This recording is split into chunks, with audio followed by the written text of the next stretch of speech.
Well, meanwhile, a 7.3 magnitude earthquake struck Nepal this morning, toppling buildings and killing at least 37 people, injuring over 1,000 others.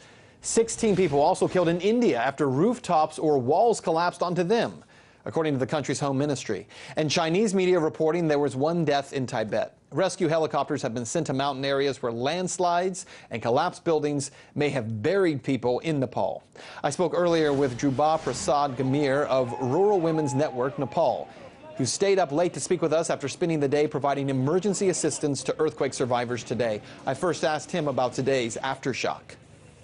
It's like third time big quaking, and like 57 people died and 800 plus became injured, and those houses were little bit cracking and they fell down, and it's damaging a lot. And since 18 days people were afraid, but they are trying to go inside. But right now all the people in cities, even in Kathmandu, they are sitting outside home in the even street, and they are not in home right now.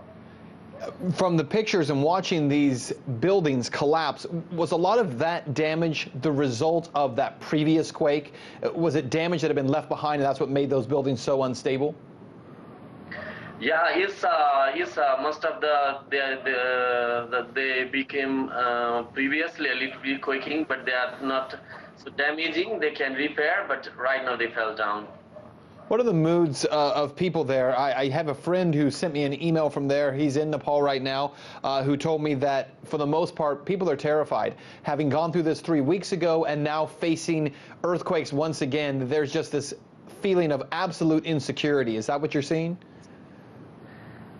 Yeah, it seems very, very terrible right now, Yeah, the situation is very, very terrible, and people are very high fear right now.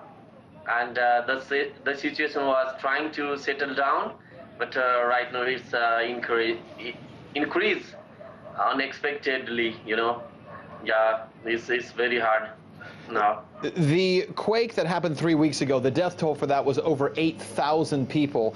Wondering, in terms of this quake, was it in areas that had large population centers, or was it in more rural areas? Yeah, that was most of the rural areas. For the quake today? Yeah, rural areas. Yeah, today we lost like 57, and I think just 8 from the cities, and most of from the villages. And so from people you're talking to, what are they saying about what's next for them? Obviously, there's a lot of concern that this could continue to happen. What steps can people take? I mean, clearly, people there don't have the financial resources to be able to re-erect these buildings very quickly. What's next for people who are living in Nepal right now? Yeah, it's very hard situation. Like when the first earthquake happened, and like we kind of civil society, we went village, and the government was even in the cities. They're focusing in cities, and the most problem in the villages is still there are several villages where is not the presence of the government, and they are very, very hungry, and it seems very, very terrible, And if government didn't do any emergency thing, like a lot of people died, more than the earthquake died because of the hunger. Certainly so.